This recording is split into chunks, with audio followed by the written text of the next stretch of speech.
तो दोस्तों अभी इंडियन मार्केट के साथ साथ यूएस की मार्केट में भी एक अच्छा खासा उछाल देखने को मिला है।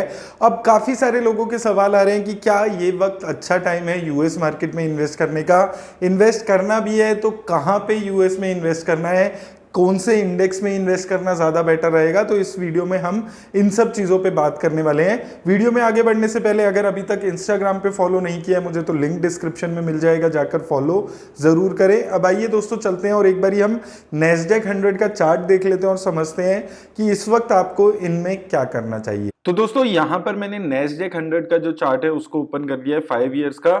इसके अलावा ऑल हम जो लंबा लेवल है उसमें भी यहाँ पर अगर लाइफ टाइम का इसका यहाँ पर देखते हैं तो भी यहाँ पर आपको देखने को मिलेगा कि एक अपवर्ड मूवमेंट यहाँ पर इसने हमेशा से दिखाई है।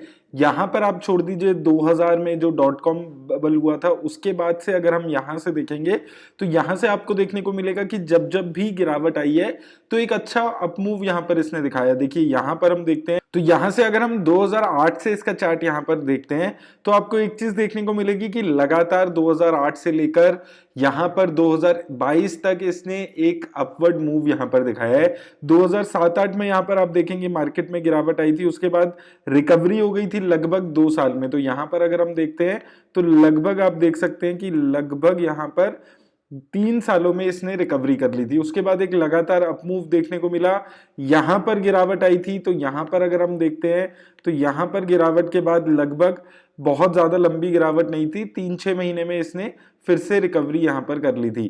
इसके बाद अगर आप देखेंगे इसके बाद फिर से एक लगातार अपमूव देखने को मिला है और अब यहां से गिर के 16,700 के आसपास का ऑल टाइम चला गया था हाई।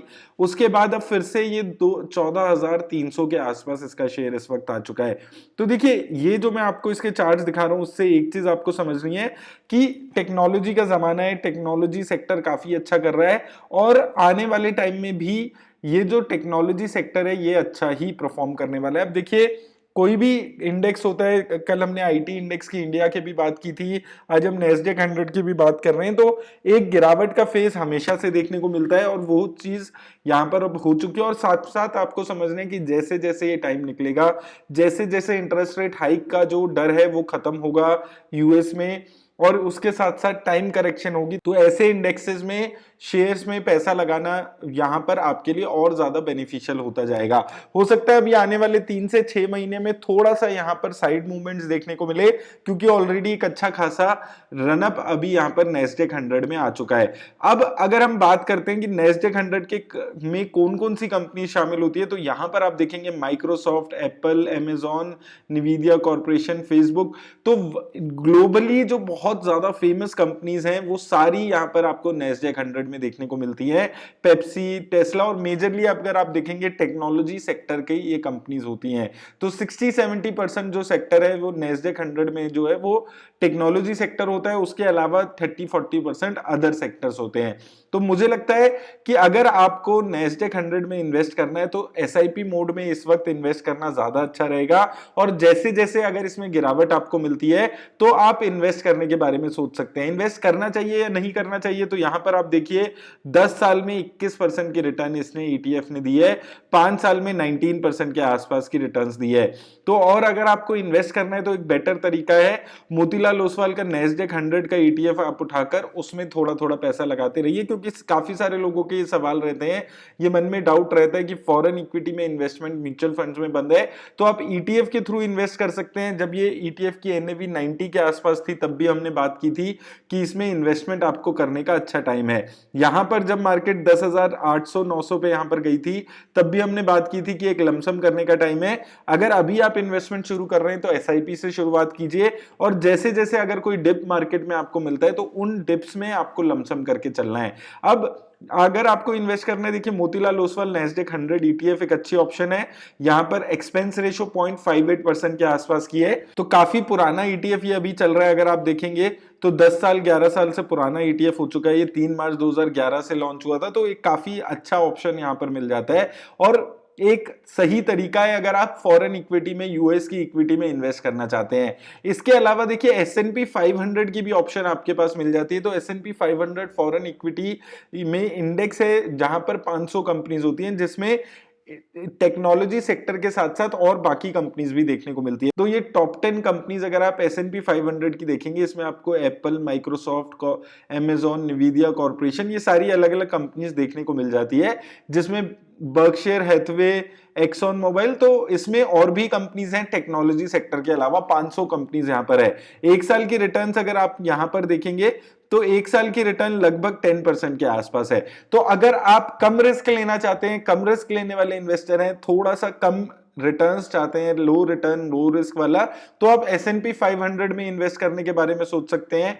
और अगर आप ज्यादा रिस्क लेने के बारे में सोचते हैं, थोड़ा सा आप रिस्क एपेटाइट ज्यादा है, तो आप मोतीलाल ओसवाल नैस्डैक 100 ETF में इन्वेस्ट करके चल सकते हैं। ब्रोकर अकाउंट होना जरूरी होता है, तो वहां के थ्रू आप इन्वेस्ट करने के बारे में सोच सकते हैं। ये मुझे बेटर ऑप्शन लगती है। मैं खुद नैस्डैक 100 में इन्वेस्ट करता हूं, तो इसलिए मैं आपको नैस्डैक 100 ही ज्यादातर मैं नैस्डैक 100 में ही इन्वेस्ट करने की बात करता हूं। और मुझे लगता है कि नैस्डैक 100, अगर हम जितने भी इंडेक्सेस की बात करते हैं, well balance risk reward ratio यहां पर नैस्डैक 100 में मिलती है। इसके अलावा NYSE का फैंग ETF वगैरह भी होता है, लेकिन वो मुझे बहुत ज्यादा रिस्की लगता है, इसलिए मैं कॉमन इन्वेस्टर्स को वो वहां पर इन्वेस्ट करने की सजेशन नहीं देता हूं। तो बेस्ट ऑप्शन क्या है कि आप यहां पर देखिए, सिंस एक अभी बहुत ज्यादा क्विकली रैली आई है, तो इस वक्त SIP मोड में आप इन्वेस्टमेंट शुरू कर दीजिए, और जब जब गिरावट आए तो आप यहां पर एक लमसम करके चल सकते हैं। जैसे मान लीजिए अगर ये 12,000 13,000 के आसपास आता है तो एक छोटा लमसम कर सकते हैं, फिर 11,000 12,000 के आसपास हर 1000 पॉइंट की गिरावट में कुछ 5-10% का आप लमसम यहां पर करके चल सकते हैं। अब दोस्तों, मेरे को यहाँ पर जितने भी इंडेक्सेस हैं उसमें नैस्डैक 100 एक बेटर इंडेक्स लगता है हमेशा से। मैं कई टाइम से, अगर आप मुझे फॉलो कर रहे हैं तो आपको ये चीज़ ऑलरेडी पता होगी, क्योंकि नैस्डैक 100 एक better risk and reward option आपको यहाँ पर दे देता है। और बेटर तरीका है कि आप ETF के थ्रू इन्वेस्ट कर लें, क्योंकि म्यूचुअल फंड वगैरह जो है वहाँ पर कई म्यूचुअल फंड्स में अभी इन्वेस्टमेंट रुकी हुई है, तो ETF के थ्रू अगर आप फॉरेन इक्विटी में आराम से इन्वेस्ट कर सकते हैं। लेकिन ETF में इन्वेस्ट करते हुए आपको ये ध्यान रखने की आपके पास खुद का ब्रोकर अकाउंट होना जरूरी होता है, उसके थ्रू ही आप इन्वेस्ट कर पाओगे। और साथ में फॉरेन इक्विटी में इन्वेस्ट करते हैं तो एक चीज और आपको साथ में समझनी है कि यहां पर जो टैक्सेशन है वो डेट फंड्स के हिसाब से यहां पर लगती है। यानी कि जो भी इनकम आपकी होगी, अगर आप अब से इन्वेस्ट कर रहे हैं, तो जो भी इनकम आपकी वहां पर होगी, जो भी प्रॉफिट आपका होगा, वो आपके स्लैब रेट में ऐड हो जाएगा और आपको उस पर टैक्स देना होगा। 31 मार्च से पहले तक डेट फंड्स की भी टैक्सेशन अलग थी, तो शॉर्ट टर्म और लॉन्ग टर्म का हिसाब हुआ करता था। अब वो सारा चक्कर यहां पर इंटरनेशनल फंड्स में खत्म हो चुका है, तो टैक्सेशन का भी आपको ध्यान रखना है। इसलिए मैं आपको बोलूंगा कि टैक्सेशन की वजह से थोड़ा सा जो फॉरेन इक्विटी में जो इंटरनेशनल फंड्स हैं वो थोड़े से अनअट्रैक्टिव हो जाते हैं, तो इसलिए 5-7%, 10% से ज्यादा की एलोकेशन फॉरेन इक्विटी या जो इंटरनेशनल फंड्स हैं उनको ना देंगे। ये चीज भी ध्यान रखिएगा। तो उम्मीद करता हूं आपको वीडियो से हेल्प मिलेगी। मेरी तरफ से बस इतना ही। धन्यवाद।